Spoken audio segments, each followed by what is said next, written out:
Hi everyone, welcome back to my channel and welcome to the second installment of Let's Chat About That. Today's episode is going to be about reading slumps.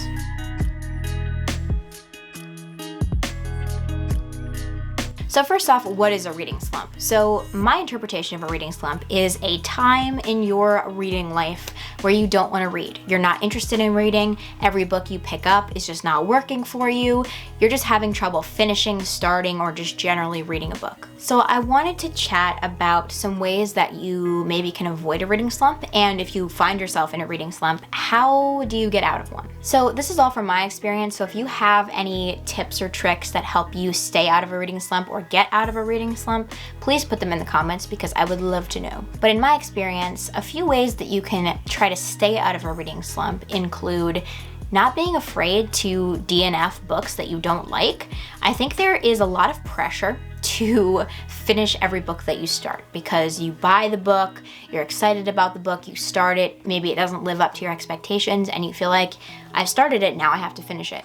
So I have had to learn this lesson as well, but I have found myself in many a reading slump because I am unwilling to DNF a book. I am too stubborn to stop reading it. So a way that you can avoid, hopefully, reading slumps is to just discard books that you're not interested in. You've given it a shot, you're not a fan, just get rid of it. You don't have to read it. Reading should be fun.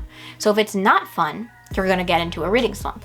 So my first piece of advice would be to not be afraid to DNF books. Another big one that I have noticed is the pressure to read books that everyone is talking about. I have found myself in many situations where I feel like I have to read a book because everyone is talking about it. I want to join the club, I want to be part of it, I want to know what the hype is about. And sometimes those books just aren't interesting to me. And that kind of thing can put you into a reading slump. So to avoid that, try not to be swayed by what everyone is reading. If a friend recommends a book to you, maybe that's a better source, but I wouldn't necessarily feel pressured or swayed by the internet at large to read a particular book.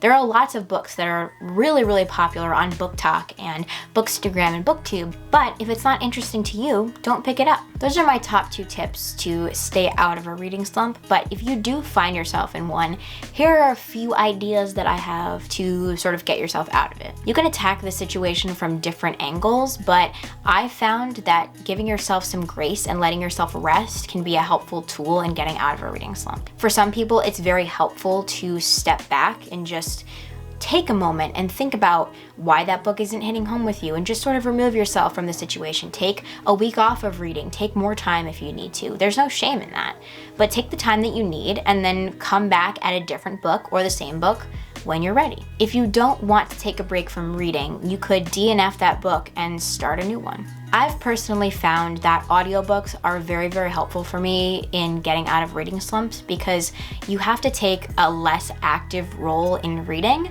And I find that when I'm in a reading slump, I don't want to put in the effort to pick up a book and read it. As minimal effort as it might be, it feels like a lot of effort.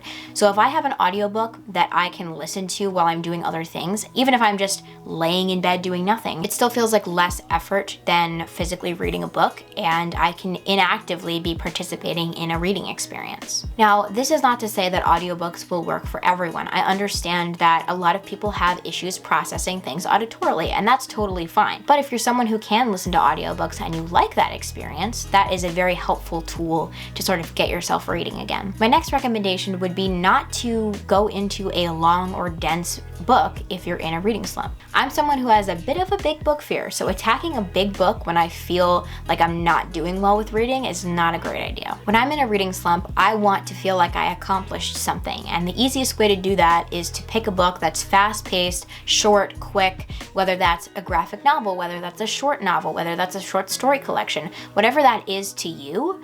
It's really nice to be able to quickly finish a book, and it makes you feel like you're closer to your goals. It makes you feel like you've achieved something even though you're having a hard time getting back into reading, and it might make you want to read more. So I would recommend trying to read some fast-paced, shorter books if you are trying to get yourself out of a reading slump. And finally, I want to quickly give you a couple of recommendations for some books that I've found are very helpful to get out of a reading slump. Now, obviously, this is my personal taste and the things that have helped me get out of reading slumps, so it might not be for you, but I think there is some general truth to the fact that thrillers and light romance novels can help people get out of a reading slump. Generally, those genres are not as hard to digest, they're easy to fly through a lot of the time, and they're fun and fast-paced and interesting. So if you're looking for a thriller that you can fly through, I have two recommendations. The first is Sharp Objects by Gillian Flynn, and the second is Verity by Colleen Hoover. Even though Verity is a bit of a thicker book, it was very, very easy and fast to fly through because you just kept wanting to turn the pages. And Sharp Objects is a smaller book, but both of these have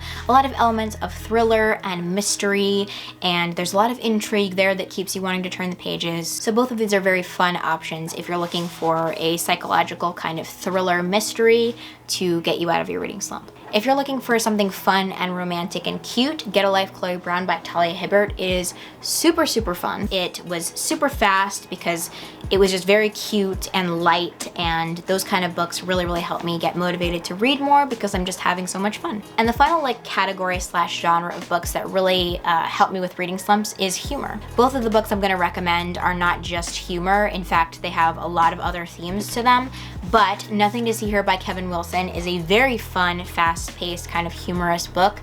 And yeah, you can tell by the cover, it's pretty silly at times. But it was super interesting. I flew through this, the characters, the relationships, everything about it was super intriguing, and this one actually genuinely got me out of a reading slump. So I love this one, highly recommend if you're looking for a fun, light book to read. And the final book is Erotic Stories for Punjabi Widows by Bali Kaur Jaswal. This would be like my top recommendation for humor / romance kind of books to get you out of a reading slump. This book has something for everybody. It's a little bit thrilling, a little bit romantic, a little bit funny, actually a lot funny.